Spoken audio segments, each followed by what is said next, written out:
السلام علیکم ورحمۃ اللہ وبرکاتہ۔ آپ سب کو کڈس اسٹوری بینک میں خوش آمدید۔ پیارے بچوں کی پیاری کہانیاں، امید ہے آپ سب خیریت سے ہوں گے۔ آج کی کہانی کا آغاز کرتے ہیں۔ آج کی کہانی کا عنوان ہے دھماکہ۔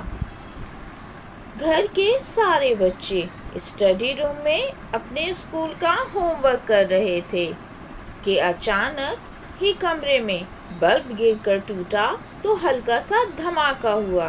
حالانکہ کمرے میں پٹاخے بھی نہیں تھے، پھر وہ آواز کیسی تھی؟ باجی جب کمرے میں داخل ہوئی تو بچوں نے انہیں بتایا کہ بلب ٹوٹا تو ہلکا سا دھماکہ ہوا۔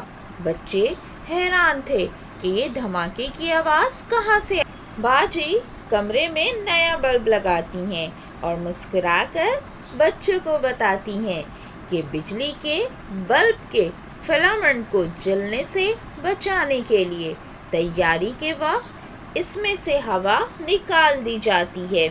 اس طرح بلب میں جزوی خلا پیدا ہو جاتا ہے۔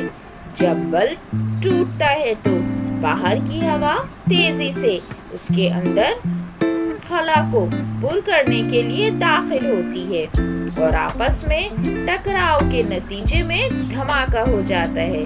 بچے مسکرا کر باجی کا شکریہ ادا کرتے ہیں۔ آپ سب سلامت شاد و آباد رہیں۔